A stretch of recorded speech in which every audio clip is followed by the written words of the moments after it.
दोस्तों, भारत में आईपीएल कोई त्योहार से कम नहीं और इस त्योहार के दौरान सिर्फ क्रिकेट प्लेयर्स ही नहीं बल्कि बीसीसीआई यानी कि board of control for cricket in India भी भारी मात्रा में पैसा कमाता है। और कुछ लोगों की माने तो बीसीसीआई इंटरनेशनल मैचेस से ज्यादा पैसा आईपीएल से कमाता है और इसीलिए बीसीसीआई पूरी दुनिया का सबसे अमीर क्रिकेट बोर्ड है। दोस्तों, ये सब सुनने के बाद आपके दिमाग में कुछ सवाल आ रहे होंगे, जैसे कि आईपीएल की वजह से कैसे पैसे आते हैं और वो पैसे किसको मिलते हैं। आईपीएल की वजह से बीसीसीआई को क्या लाभ है, आईपीएल की मदद से टीम ओनर्स कैसे पैसे कमाते हैं, आईपीएल खेलने से प्लेयर्स को क्या फायदा है और आईपीएल को लाइव ब्रॉडकास्ट करने से टीवी चैनल्स कैसे पैसे कमाते हैं और last but not the least IPL की वजह से गवर्नमेंट को क्या फायदा। तो आज इस वीडियो में इन सारे सवालों के जवाब मैं आपको देने की कोशिश करूंगा। तो चलिए दोस्तों, बिना समय गवाए आज का ये वीडियो शुरू करते हैं और इंडियन प्रीमियर लीग के बारे में कुछ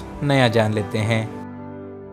आईपीएल यानी कि इंडियन प्रीमियर लीग। दोस्तों, आईपीएल बीसीसीआई द्वारा हर साल कंडक्ट किया जाता है और जैसे कि हम लोगों को पता है, बीसीसीआई पूरी दुनिया का सबसे अमीर क्रिकेट बोर्ड है। इसीलिए बहुत सारे अन्य क्रिकेट बोर्ड्स अपने क्रिकेट रेवेन्यू के लिए भारत के साथ होते हुए मैच के ऊपर निर्भर हुए होते हैं। और वैसे बीसीसीआई सरकार के नियंत्रण में नहीं आता है, वो खुद के नियमों के अनुसार काम करता है। तो अभी हम बात करते हैं आईपीएल के बारे में। दोस्तों, 2008 में पहली बार आईपीएल को बीसीसीआई द्वारा कंडक्ट किया गया, राइट। तो पहला हम जानते हैं कैसे बीसीसीआई आईपीएल के द्वारा पैसा कमाता है। उसके बाद हम जानेंगे कैसे टीम ओनर्स आईपीएल के माध्यम से पैसा कमाते हैं और फिर उसके बाद आईपीएल में खेलने वाले प्लेयर्स को कैसे पैसे मिलते हैं मैं आपको बताऊंगा। और फिर उसके बाद कैसे टीवी चैनल्स आईपीएल को लाइव ब्रॉडकास्ट करके करोड़ों कमाते हैं, ये भी आप जान सकते हो। तो चलिए पहले हम लोग बीसीसीआई के बारे में जान लेते हैं। Number 1, TV rights and digital rights. 2008 में सोनी पिक्चर्स नेटवर्क्स नामक एक कंपनी 10 साल के लिए यानी कि 2008 से 2017 तक आईपीएल मैचेस को लाइव ब्रॉडकास्ट करने के लिए 8,200 करोड़ देकर सारे परमिशन राइट्स को बीसीसीआई से खरीद लिया। यानी कि एक साल के लिए वो कंपनी बीसीसीआई को 820 करोड़ देता था। फिर उसके बाद 2018 में स्टार इंडिया नामक एक कंपनी 5 सालों के लिए यानी कि 2018 से 2022 तक आईपीएल मैचेस को टीवी में और इंटरनेट में लाइव ब्रॉडकास्ट करने के लिए 16,347 करोड़ की भारी रकम देकर बीसीसीआई से सारे परमिशंस राइट्स को खरीद लिया। यानी कि स्टार इंडिया कंपनी हर एक आईपीएल मैच के लिए बीसीसीआई को 54 करोड़ रुपयों का भारी मूल्य चुकाता है। दोस्तों, असल में आईपीएल ब्रॉडकास्टिंग राइट्स के लिए बोली लगाया जाता है और उस बोली में जो कंपनी सबसे ज्यादा पैसा देने के लिए तैयार हो उस कंपनी को कुछ सालों के लिए ब्रॉडकास्टिंग राइट्स को दिया जाता है। दोस्तों, वैसे स्टार इंडिया एक इंटरनेशनल मैच को ब्रॉडकास्ट करने के लिए बीसीसीआई को 43 करोड़ रुपया देता है। वही एक आईपीएल मैच को ब्रॉडकास्ट करने के लिए बीसीसीआई को 54 करोड़ रुपया देता है। दोस्तों, इससे ही हम लोग समझ सकते हैं भारत में आईपीएल के प्रति कितना ज्यादा बावलापन है। दोस्तों, वैसे मैं भी आईपीएल का बहुत ही बड़ा फैन हूँ और वैसे नीचे कमेंट करके मुझे जरूर बताइएगा आपको आईपीएल पसंद है कि नहीं। Number 2, sponsorships.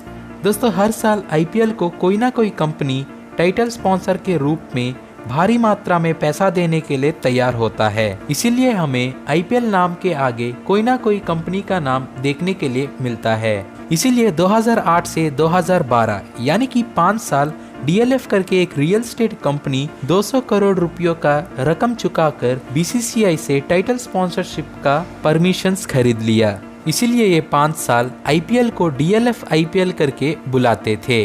इसके बाद 2013 से लेकर 2015 तक पेप्सी करके एक कोल्ड ड्रिंक कंपनी ने 200 करोड़ रुपयों का मूल्य चुकाकर बीसीसीआई से टाइटल स्पॉन्सरशिप को खरीद लिया। इसीलिए इन 3 साल के आईपीएल को पेप्सी आईपीएल करके बुलाते थे। फिर पेप्सी के बाद 2016 से लेकर 2017 तक वीवो करके एक मोबाइल कंपनी ने 200 करोड़ रुपयों का मूल्य चुकाकर बीसीसीआई से टाइटल स्पॉन्सरशिप को खरीद लिया। उसके बाद फिर से वीवो ने 2200 करोड़ रुपयों का भारी मूल्य चुकाकर 5 सालों के लिए बीसीसीआई से आईपीएल टाइटल स्पॉन्सरशिप के राइट्स को खरीद लिया। लेकिन फिर 2020 में चाइना और इंडिया के बीच के आपसी विवाद के चलते वीवो ने अपनी ये डील को कैंसिल कर दिया इसीलिए इस साल के आईपीएल को ड्रीम 11 करके एक कंपनी ने 200 करोड़ रुपयों को स्पॉन्सर करते हुए आईपीएल टाइटल स्पॉन्सरशिप को बीसीसीआई से खरीद लिया। दोस्तों टाइटल स्पॉन्सर्स के साथ ही साथ एसोसिएट स्पॉन्सर्स भी रहते हैं। ये स्पॉन्सर्स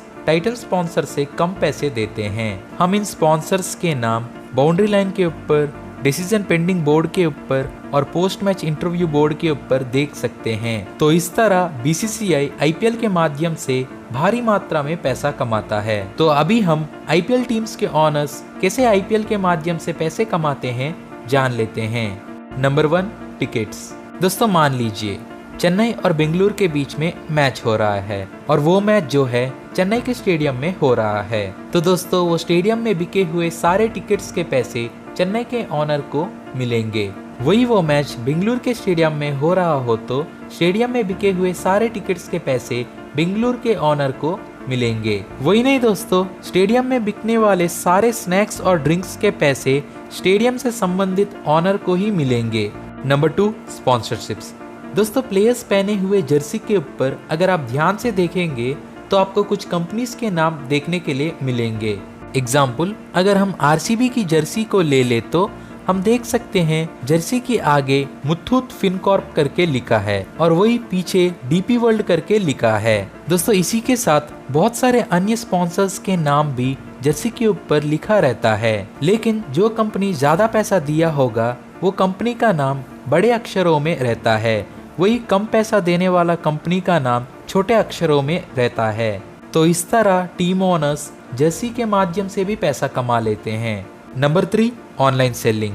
दोस्तों हर एक टीम का एक खास जर्सी रहता है जिसके बारे में हम पहले इस वीडियो में बात कर चुके हैं और उसी जर्सी को टीम ओनर्स ऑनलाइन और स्टेडियम में अपने फैंस को बेचते हुए पैसा कमाते हैं। Number 4, BCCI. बीसीसीआई को जो पैसा ब्रॉडकास्टिंग राइट्स और स्पॉन्सरशिप से मिलता है उसी में से ये 50% पैसा आईपीएल टीम ओनर्स को दे देते हैं। यानी कि अगर बीसीसीआई को 100 रुपया मिलेगा तब वो 50 रुपया आईपीएल टीम ओनर्स में बांट देता है। आईपीएल अंत होने के बाद टीम्स की परफॉर्मेंस और उस टीम के प्रति ऑडियंस का क्रेज देखते हुए बीसीसीआई आईपीएल के 8 टीम्स में 50% पैसा बांटता है। यानी कि सिर्फ आईपीएल जीतने वाले टीम को ही नहीं बल्कि जो टीम्स आईपीएल में पार्टिसिपेट किए होंगे उन सारे टीम्स को बीसीसीआई की तरफ से कुछ ना कुछ पैसा मिलता है। तो इस तरह टीम ओनर्स आईपीएल के माध्यम से अच्छे खासे पैसे कमाते हैं। तो चलिए दोस्तों अभी हम लोग जान लेते हैं कैसे आईपीएल प्लेयर्स आईपीएल में खेलते हुए करोड़ों कमाते हैं। Number 1, remuneration. दोस्तों आईपीएल टीम में रहने वाले हर एक प्लेयर को उस टीम के टीम ओनर ने छोटा मोटा रकम देकर खरीदा होगा। एग्जाम्पल, 2020 में आरसीबी के ऑनर ने विराट कोहली को 17 करोड़ देकर खरीदा और वैसे ही एमएस धोनी को सीएसके के ऑनर ने 15 करोड़ रुपया देकर खरीदा और उसी प्रकार मुंबई इंडियंस के ऑनर ने भी रोहित शर्मा को 15 करोड़ रुपया देकर खरीदा। दोस्तों ऐसे आईपीएल में खेलने वाले हर एक प्लेयर को पैसा देकर खरीदा जाता है। Number 2, awards. दोस्तों आईपीएल के हर एक सीजन में कुछ अवार्ड्स रहते हैं, जैसे कि अगर कोई बैट्समैन उस सीजन में सबसे ज्यादा रन्स बनाएगा तब उसे ऑरेंज कैप करके एक अवार्ड मिलता है और उसी अवार्ड के साथ कुछ पैसे भी बीसीसीआई उस प्लेयर को देता है। वैसे ही बहुत सारे अवार्ड्स आईपीएल में प्लेयर्स के लिए रहते हैं। तो इस तरह आईपीएल के माध्यम से प्लेयर्स अच्छे खासे पैसे कमाते हैं। तो चलिए दोस्तों अभी हम जान लेते हैं कैसे टीवी चैनल्स आईपीएल को लाइव ब्रॉडकास्ट करके पैसे कमाते हैं। Number 1, advertisements. दोस्तों मैच में ओवर खत्म होने के साथ ही साथ हमें टीवी में एडवर्टाइजमेंट्स देखने के लिए मिलते हैं और उन्हीं एडवर्टाइजमेंट्स की वजह से टीवी चैनल्स पैसे कमाते हैं। एडवर्टाइजमेंट का ड्यूरेशन जितना ज्यादा रहेगा उतना ज्यादा पैसा टीवी चैनल्स को मिलता है।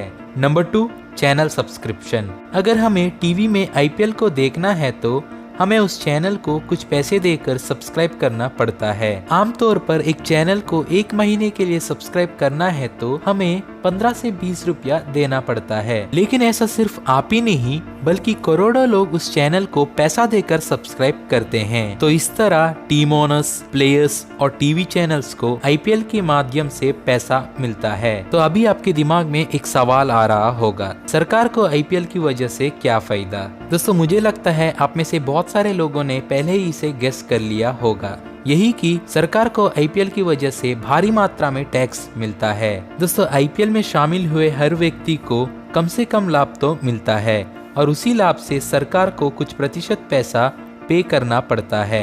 एग्जाम्पल, अगर कोई प्लेयर को आईपीएल की वजह से 1 करोड़ रुपया मिलता है, तब उसे 30 लाख रुपया सरकार को पे करना पड़ता है। और वैसे ही अगर एक कंपनी टीवी चैनल को ऐड देगा, तब उस कंपनी को 18% जीएसटी सरकार को पे करना पड़ता है। तो इस तरह आईपीएल आर्थिक रूप से चलता है। तो आज के लिए सिर्फ इतना ही दोस्तों। आशा करता हूँ आपको ये वीडियो पसंद आया होगा। अगर आपको ये वीडियो पसंद आया तो वीडियो को लाइक कर दीजिए और चैनल को सब्सक्राइब करके 360 परिवार में जुड़ जाइए, क्योंकि आपको ऐसे ही वीडियोस हर वीक मिलते रहेंगे। और नीचे कमेंट करके मुझे जरूर बताइएगा आपका फेवरेट आईपीएल टीम कौन सा है। तो अंत तक देखने के लिए धन्यवाद और अगले वीडियो तक अलविदा।